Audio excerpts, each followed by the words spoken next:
Boom. Sorry it took so long, but we were having technical difficulty because it's storming outside, storming like Norman. Now, let's get to it. Jurassic World.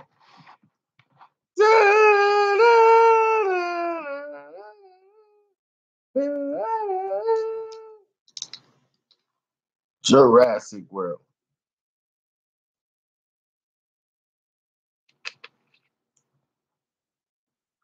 What's good, Charles? I did the Creed movie review. Do I have DirecTV? No, I do not. Even though I am a registered agent of DirecTV, where I'm at, I can't have DirecTV. So I am an AT&T affiliate. But let's get to why you're here, because the other people who click to watch this video later, even though we're doing a live chat, is going to be like, get to the doggone review. So anyway, let's go. Chris Pratt is back at it again. And this time, he's not really the main star here. You know, Bryce Howard is really the take charge star in this film. It's really, the women movement thing that's been going on in Hollywood continues once again, because here it is. You see, you got one female leading a charge, woman power. Yay! Let's go. And these women are very dynamic in what they do. Okay? These women are very dynamic in film. We're not taking that away from people. But we will say this. Jurassic World, for what people might think, is just the same as Jurassic. The Fallen Kingdom is just the same as regular old Jurassic World. And the problem of it is, you already know. Exactly. We already know. It starts off with a very good point.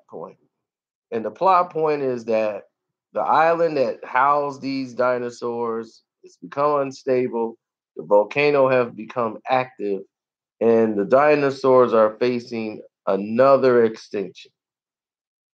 So now you have these rich corporate people who claim they want to help get these dinosaurs off the island and keep them safe. So it goes into a rescue the dinosaurs movie on the island and switch to a ridiculous thing of having all these dinosaurs in one big rich mansion. Yeah, sounds really stupid, don't it? But yeah.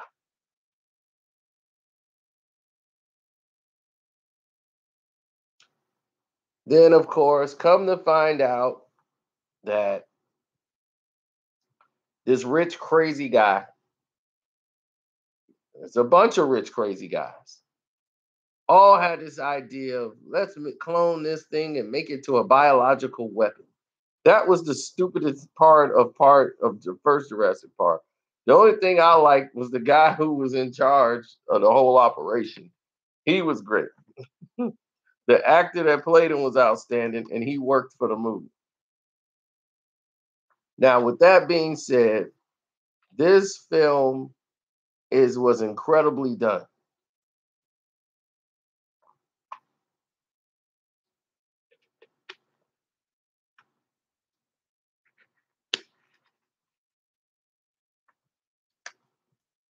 And when I mean incredibly done, I mean the shots were amazing.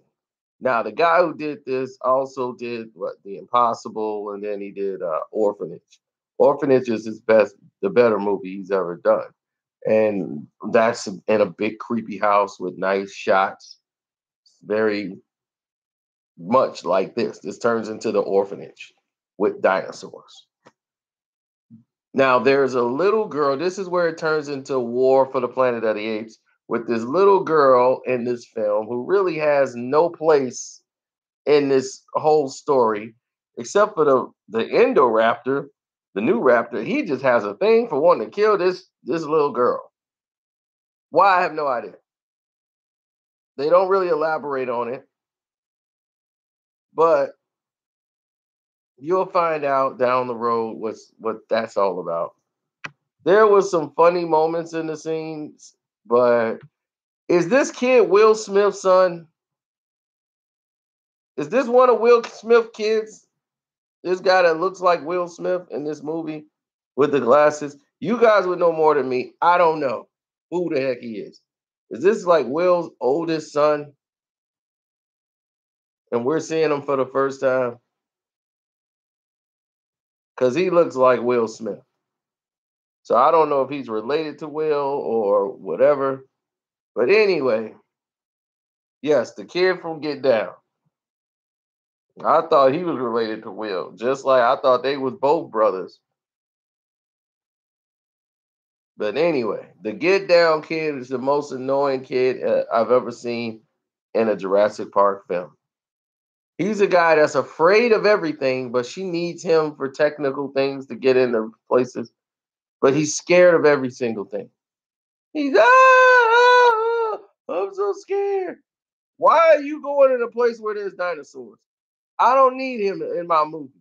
I don't need him in my movie. He is the most frustrating thing in this entire film. He cries and whines the entire film.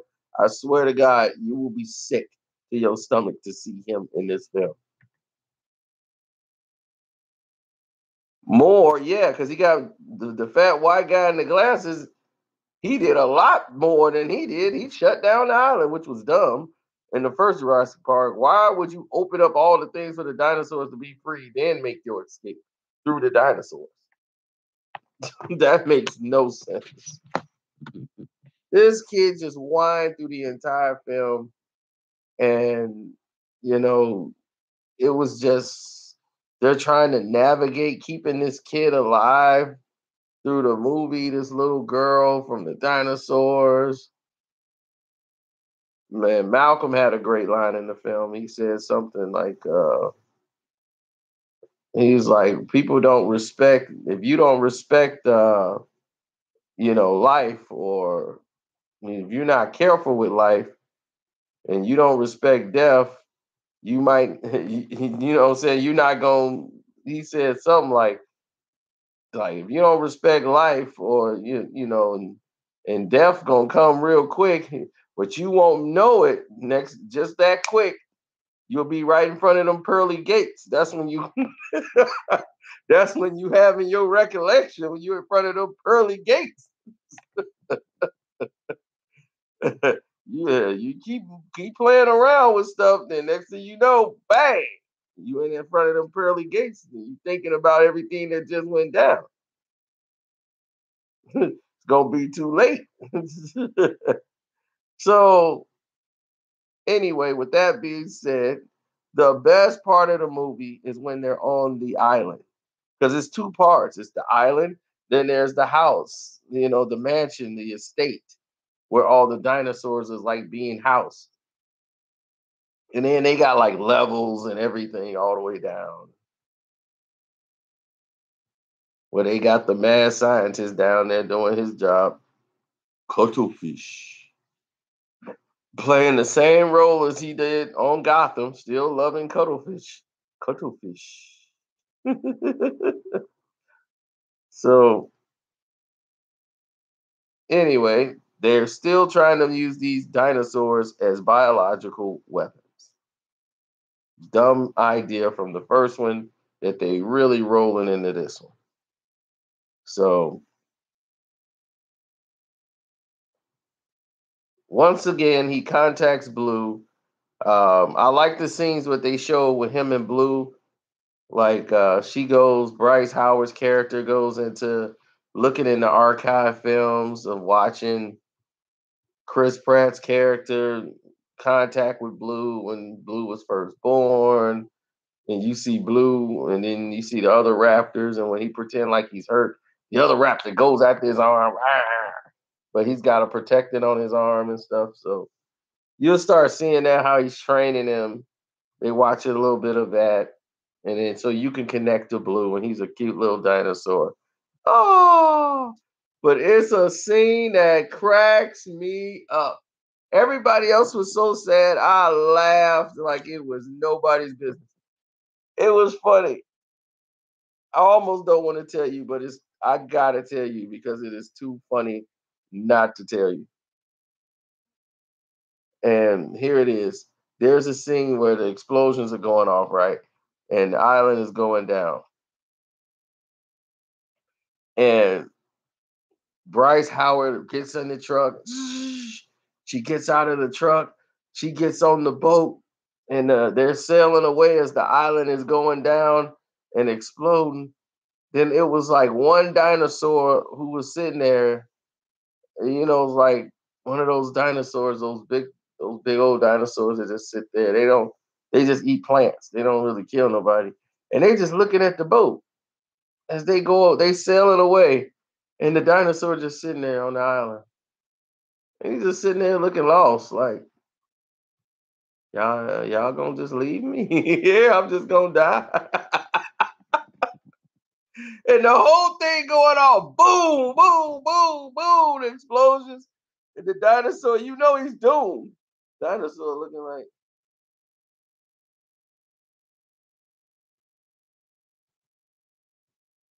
really? Man, I burst out laughing so hard. I burst out. She's like, no, no. I laughed so hard, man. I couldn't help it, man. I could not help it. I'm sorry. I could not help myself. Ah, feel like something bit me on my back. What's up, Neil? But overall, I give it 2.5 stars out of 4. It just didn't have. It's too dark. They're trying to do too much. Like we got to just have some casualties, a lot more casualties, and it's just more darker. Jurassic Park film, not really for kids. I don't think kids will be this interested. The shots are amazing, like the directorial shots. All of that is amazing, but I just don't think this is gonna gravitate to little kids. I think they're trying to make it a little too traumatizing, and it's okay. They're trying to get the adults more into it. The adults are more in tune with. If you've seen the first Jurassic Park, or if you've seen some of Jurassic World, some of the dialogues and the little things in there connects. Those things are lost in today's time as far as development of characters. There's no development of characters from Bryce Howard just does a lot more in this film. Like I said, she becomes the badass per se. And Chris Pratt is just there to give her support. Like, I support you. I support you. They're like afraid to say they like each other. It's like ridiculous. It's like, how do we go back from here when he was tonguing her down and was like basically a boyfriend when they were in the doggone jungle last time?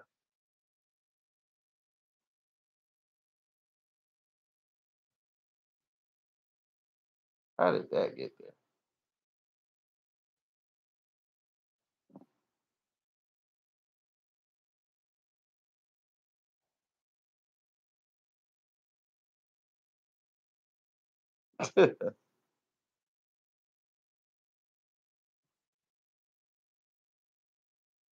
Gotta love me. Oh yeah, he's cool with Blue. Him and Blue are real cool, but I don't want to tell the end. But Blue kind of gives him the finger at the end. He kind of give him the finger like, I'm a raptor. Bounce. Got no time for y'all.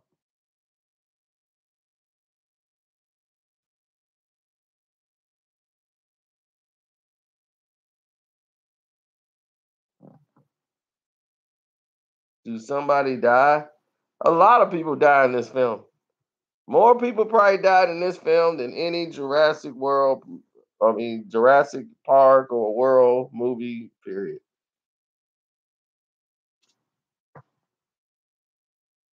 But they are insignificant. They're insignificant to the storyline. So it's a yeah, it's real dark. I mean, it's just dark. Period. But oh,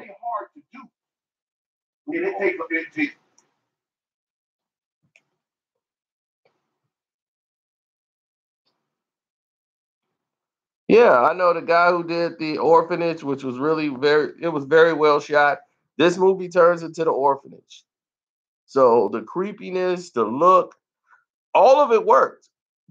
They had one script that worked, and then they changed it in the middle, and it turns into a whole nother script. Montrox, I told you the plot. I will start again, and I will tell it to you one more time, and I'll do it really brief. Okay, the island that the dinosaurs are on has become unstable. The volcano's about to erupt, and the island's about to go down. So that's it. It's unstable. So this becomes an operational rescue the dinosaurs mission. And this rich guy who has the infrastructure, I mean, whatever, to house these dinosaurs, he wants to save all these different type of species so that they won't go extinct. So they're rescuing some of the species and they want to bring Blue in. So they have to get a guy who can capture Blue, and that's Chris Pratt. So Bryce Howard character brings Chris Pratt with her to go to the island, and then she takes this guy, the scout. Oh God, I can't stand him. And he's scared of everything, scared of his shadow, scared of everything. So yeah, it's a good idea to bring him to this island where there's dinosaurs. And he's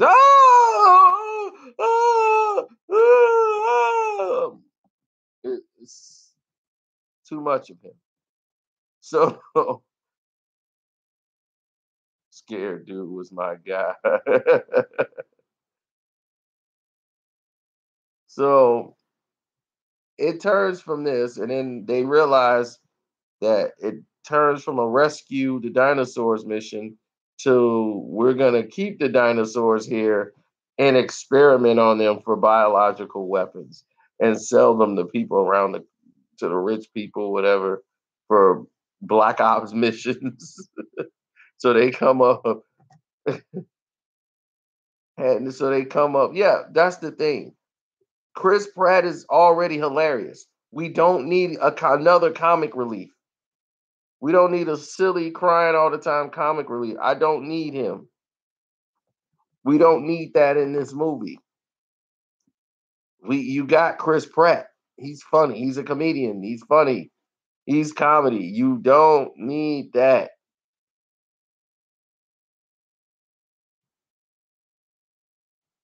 Yeah, the island is done. But the funny thing, people in the movie theater were shocked. Like the other critic people was like, "Oh my god!" I'm laughing. I'm laughing when the doggone dinosaurs looking like, y'all gonna leave me? Really? He's just sitting there like, and the explosions going on. He's just confused. And then he's looking sad, and she's no, no. I was like, oh, this is gonna work. Yeah, when they was leaving, that's my favorite scene of the movie. I'm going back to watch that again just to see the look on that dinosaur's face. He was looking like, hey man, y'all going somewhere? Where's everybody going? Boom, boom, boom. The whole island coming down. Man, he was just like, hey man, how about me? Man, I was like, this is gonna have everybody in there tearing up. Every white person I know gonna be crying on this moment here. Oh, they did a great directorial job there. I cannot wait to see that scene again. Now, oh, I died laughing watching that. People be no, the dinosaur. Yee. I'll be like, bye, Mr. Dinosaur. Should have jumped on the boat.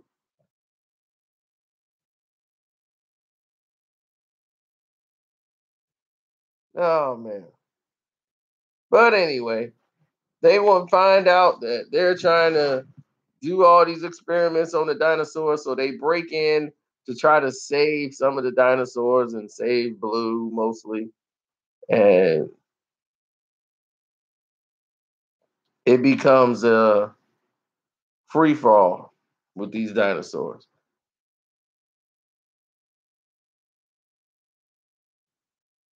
And once again, it turns into this little girl in a nightgown who's walking around. This is like a homage to the orphanage to me when they put them in this place here. And he probably just said, you know what would be great if we put them in this orphanage. Now, Colin, who was supposed to write episode 9 of Star Wars, wrote this one after he was fired. He was the director and writer for episode 9 of Star Wars.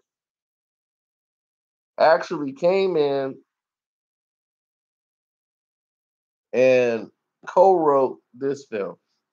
Now I don't know. To me, I feel like the part he co-wrote was the beginning. Them on this island. That seems more like Colin Trevorrow's type of thing because even though he wrote the first one, Jurassic World, him with the biological weapons, I think the second act, which was at the plant, that became the director's job. Like this is him. He's home here in this doggone facility, this big mansion facility with the dinosaurs creeping and opening doors, and he's hitting elevator buttons. Fifth floor, please. Ding. The the Indominal Raptor, and it's just incredible the way they do it. But like I said, it's more creepy. So I don't think the kid factor is gonna, it's gonna be a little different for them. Some parents might feel like I can't bring my kid to see this. Jurassic World used to be cute. This is a lot darker than the first Jurassic World. Fallen Kingdom is dark, dark, dark. And I don't mean dark in a good way, it's dark in a weird way. So 2.5 stars out of 4 for Jurassic World Fallen Kingdom. Well, yeah, I mean, if you just simple and plain and like certain things, then yeah, a lot of people like love this movie. But if you're a film critic, it's not really, you know, certain things work. The directors work. The script is all over the place. Characters and the development of characters, And oh yeah, we almost ended this without talking about the man who had Jeff Goldblum's character Malcolm. He came in for as long as he needed to be and was out of it right when he needed to be, and that works. And he worked for the film.